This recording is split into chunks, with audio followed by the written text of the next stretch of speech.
ഓം നമോ ഭഗവതേ വാസുദേവായ. കൃഷ്ണ ഭഗവാനെ ഗുരുവായൂരപ്പ. ഹനുമാൻ സ്വാമി ലങ്ക ഏകദേശം ചുട്ടുമുടിച്ചു. അടുത്തുള്ള സമുദ്രത്തിൽ ഇറങ്ങി തീ കെടുത്തി.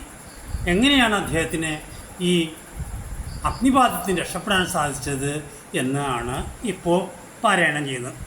പവനജനോ ദഹനവി ചുട്ടതില്ലേതുമേ പാവകനിഷ്ഠ സഹ്യാകാരണം. ഹനുമാൻ സ്വാമിയുടെ പിതാവ് വായു അഗ്നിഭഗവാന്റെ സുഹൃത്താണ്. അതൊരു രക്ഷയായി.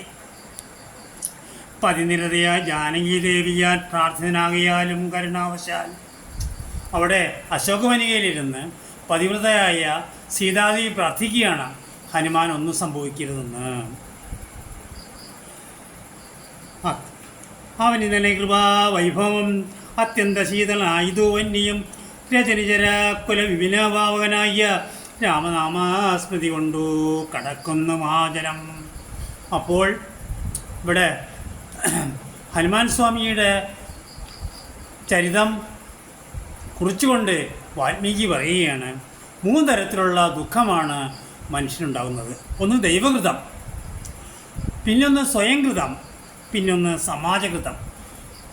ദൈവകൃതം എന്ന് പറയുന്നത് ചട്ടനും പൊട്ടനും കുരുടനും ഒക്കെയായി അംഗഹീനായി ജനിക്കുക എന്നുള്ളതാണ് ദൈവകൃതം എന്ന് പറയുന്നത്.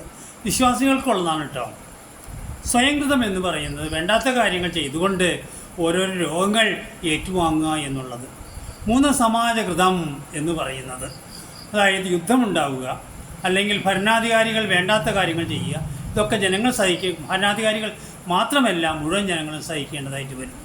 ഇങ്ങനെയുള്ള 3 ദുഃഖങ്ങളും കടക്കാനായിട്ട് രാമനാമസ്മൃതി കൊണ്ട് മനുഷ്യന് സാധിക്കുന്നു എന്നാണ് ഹനുമാൻ സ്വാമിയുടെ ഈ എക്സാമ്പിൾ കാണിച്ചുകൊണ്ട് വാൽമീകി പറയുന്നത്. ഭവതി യതി മനുജഹനം ഭൂയാമൃതം പങ്കജല്ലോനെ ഭജിച്ചിടുവിൻ. അപ്പോൾ വാൽമീകി പറയുകയാണ്, വിഷ്ണു ഭഗവാനെ ഭജിക്കൂ എന്നാണ് പറയുന്നത്. ഇനി ഹനുമാൻ കടൽ ചാടിക്കടന്ന് ഭാരതഭൂമിയിലേക്ക് വന്നു. ശ്രീരാമചന്ദ്ര പ്രഭുവിനെ കാണാനായിട്ട് പോവുകയാണ് ചെയ്യുന്നത്.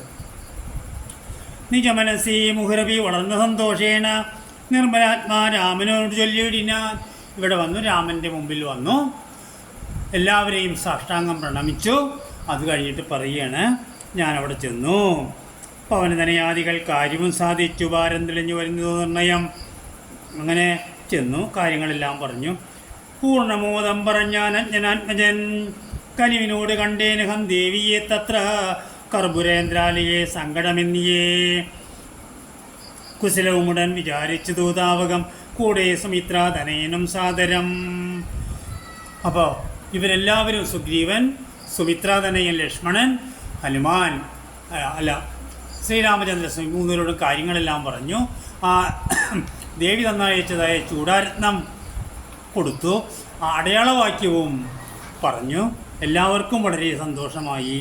അപ്പോൾ ശ്രീരാമചന്ദ്ര സ്വാമി ഹനുമാനെ കെട്ടിപ്പിടിച്ച് ആലിംഗനം ചെയ്തിട്ട് ഇങ്ങനെ പറയുകയാണ്, ശ്രവണയുളാമൃതം കേനമേ സാവൃതം സീതാമഗ്രേസരൻ നിർണയം മമതയനൈകുളപദമായ പുണ്യമാൻ മാനവീരപ്രസാദേന ദൈവമേ. ഈ ദേവന്മാർക്ക് പോലും കഴിയാത്തൊരു കാര്യമാണ് ഈ ഹനുമാൻ നീ അവിടെ ചെയ്തത്, വളരെ സന്തോഷമായി എന്ന് പറയുകയാണ്. സുരൻസുഷ്കരം കാര്യം കൃതം ത്വയാ സുഗ്രീവനും പ്രസാദിച്ചതു കേവലം. അപ്പോൾ ഹനുമാൻ സ്വാമിയുടെ രാജാവാണ് സുഗ്രീവൻ. സുഗ്രീവനും വളരെ സന്തോഷമായി. സതയുമാരി ചെയ്യുന്നാതിരാൽ സർവസ്വമേ തന്നേ നിനക്കു ഞാൻ പ്രണയമനസ്സമാനകൃതമായതിൻ പ്രത്യുപകാരം ജഗത്തിങ്ങലില്ലടോ. സുഗ്രീവൻ പറയുകയാണ്, ഇതിന് പകരമായിട്ടൊന്നും തരാനായിട്ട് ഇല്ല. പരമശിവനീതി രഘുലാധിപൻ തന്നുടെ പാവനയായ കഥകൾ ചെയ്തു. ഭഗവതി ഭവാനി പരമേശ്വരി കേട്ടു. ഭക്തി പരവശവണങ്ങിനാൻ കിളിമകളും സരസം ഇങ്ങനെ ചെന്നത് കേട്ടു. മഹാലോകരം തെളിഞ്ഞിങ്ങനെ ഇതധ്യാത്മരാമായണ മാമഹേശ്വര സംവാദേ സുന്ദരകാണ്ഡ സമാപ്തം. ഓ നമോ ഭഗവതേ വാസുദേവായ. കൃഷ്ണ ഭഗവാനെ ഗുരുവായൂരപ്പ.